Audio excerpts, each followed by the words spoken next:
안녕하세요. 여행 전문 채널 여행사랑TV입니다. 오늘은 사이판 여행 전 꼭 알고 가야 할 사이판의 슬픈 사연과 사이판 대체 여행지 피니안에 대해 알아보겠습니다. 사이판 섬의 북서쪽에 있는 마이크로 비치는 섬을 둘러싼 산호초와 태평양 바다가 햇빛에 반사되어 하루에도 색깔이 7번이나 변한다고 하는 아름다운 해안으로서 사이판에서도 가장 풍광이 좋은 곳입니다. 이곳에는 해안선을 따라 하이애트 호텔에서부터 하퍼다이 비치 호텔까지 약 1km 거리에 피스타 리조트 니코, 게러판 프라자, 하이엇 리전시 머리아나 리조트 등 10여 개의 리조트와 호텔이 있는데 대부분 일본인 소유여서 마치 일본의 어느 도시에 온 것과 같은 착각을 일으키게 합니다. 지리적으로는 일본과 제일 가깝기 때문에 관광객 중 70%가 일본인이며 그 다음 순서로는 미국인이나 중국인, 한국인이 많은 것으로 집계됩니다.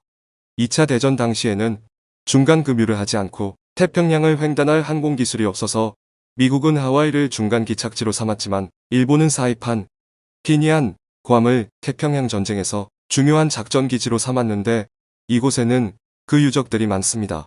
즉, 마이크로 비치 북쪽에는 사이판 관광의 핵심이라고 할 수 있는 자살절벽 한국인, 위령탑 일본군, 최후사령부 세들의 섬 등이 있는데 세 섬을 제외한 대부분의 관광지는 2차 세계대전 당시 북마리아나 제도를 점령했던 일본군과 관련된 유적들입니다.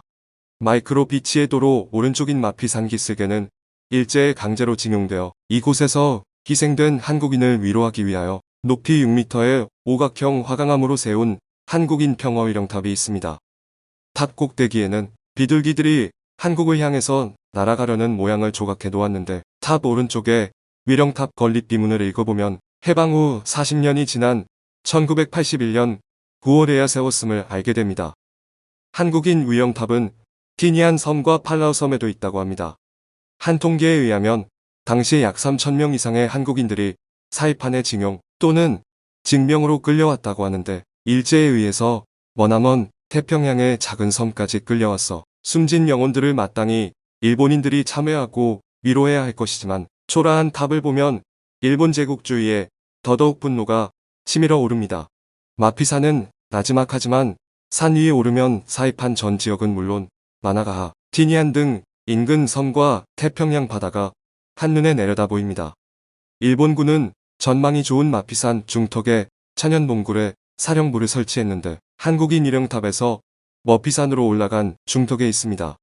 사령부는 바다를 향한 천연봉굴을 요새로 만들어서 멀리서 바라보면 마치 햄버거 빵에 야채나 고기를 넣은 모양과 같다고 해서 미군들은 햄버거 바위라고도 부르는데 1944년 7월 6일 미 해병대가 사이판에 상륙하여 일본군의 공격에 나서자 감당하지 못한 일본군 총사령관 사이토 육군 중장은 탈복 자살했습니다.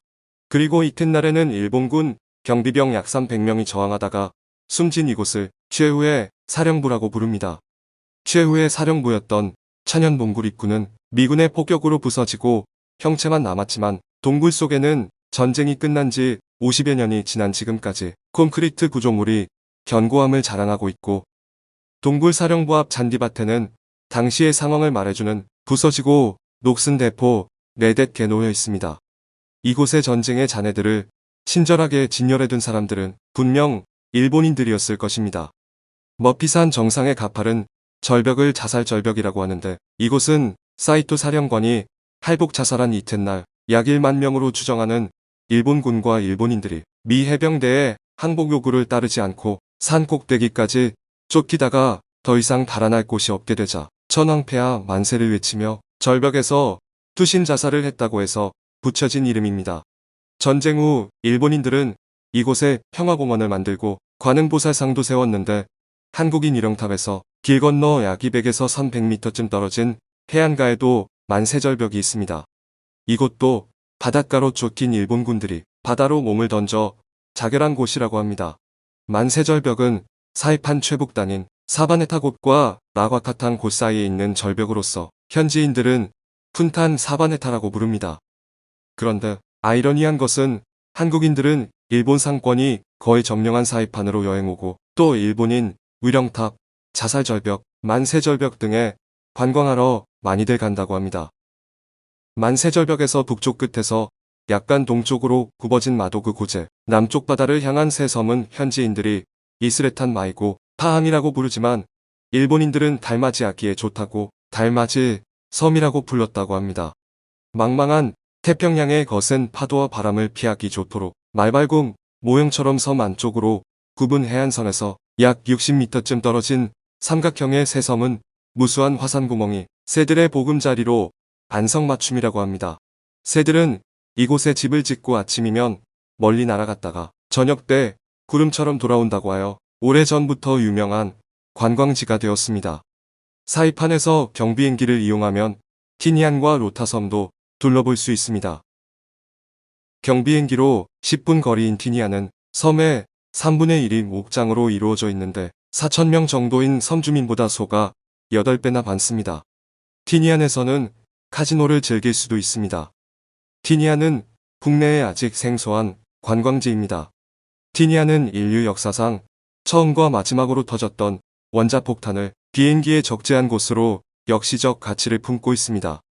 티니안은 일제강점기에 우이동포들이 일본인에 의해 수천 명이 강제징용되어 끌려가 노동을 하고 죽어간 슬픈 섬이기도 합니다. 관련 유튜브 영상 꼭 보세요.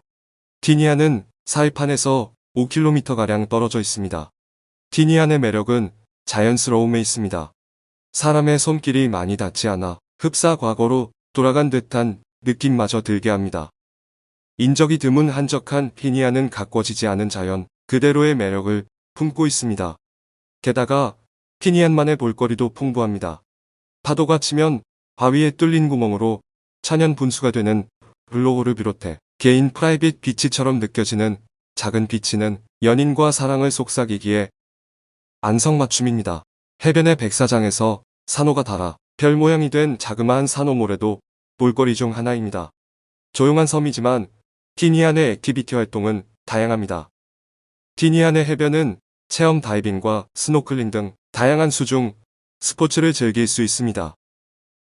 보트를 타고 수심 30m 이상 되는 태평양 앞바다를 누비며 낚시를 통해 참치를 비롯해 대형 어류를 잡을 수 있고 트롤링이 끝난 후 싱싱한 회를 맛볼 수도 있습니다. 행복한 섬 사이판에도 불만거리가 있기 마련입니다.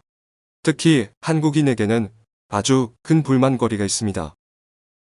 사이판의 상권을 대부분 일본인이 쥐고 있어 한국인이 꼴대받기 일수라는 점입니다. 지금은 거의 사라졌지만 얼마 전까지만 해도 한국인은 아예 투숙을 할 수 없는 호텔이 있었습니다. 지금도 대부분의 호텔에서는 일본어와 영어, 중국어 서비스를 받고 있지만 한국어 안내를 받기 어렵습니다. 한화를 달러로 교환하기도 힘들다고 합니다.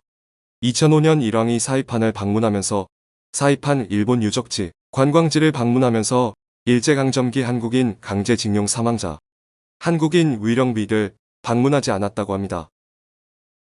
사이판 한인회는 사무실 건물 앞에 일왕은 태평양 전쟁 중 희생된 한국인에게 사과하라는 대형 플래카드를 내걸고 일왕의 한국인 위령비 방문을 요구했다고 합니다. 사이판 정부와 관광청으로부터 이런 방문 문제로 더 이상 시끄럽게 하지 마라 달라는 압력을 많이 받았다고 합니다. 사이판은 일본의 경제권에 속해 있기 때문에 한인회 2,500여 명 차원에서 운동을 펼치기는 역부족이라며 일부 현지 주민으로부터 한국인들이 일왕 방문 문제로 계속 분란을 일으키면 한인 상점 출입을 거부하겠다는 협박까지 받았다고 합니다. 일본 상권이 장악한 사이판에 정착한 한인들과 현지인들 사이의 불필요한 마찰을 피하기 위해 일왕의 방문을 환영한다는 내용의 기자회견을 한인회는 피눈물을 흘리며 해야만 했다고 합니다. 하루빨리 정부와 기업의 관심과 지원으로 사이판을 거치지 않고 우리 동포들이 45% 이상 어렵게 생활하고 있는 천혜의 관광 휴양지인 티니안에 직항이 생겨 티니안으로 여행할 수 있는 날이 오길 간절히 바라봅니다. 내용이 흥미로웠다면 좋아요와 구독 알림을 눌러주세요. 감사합니다.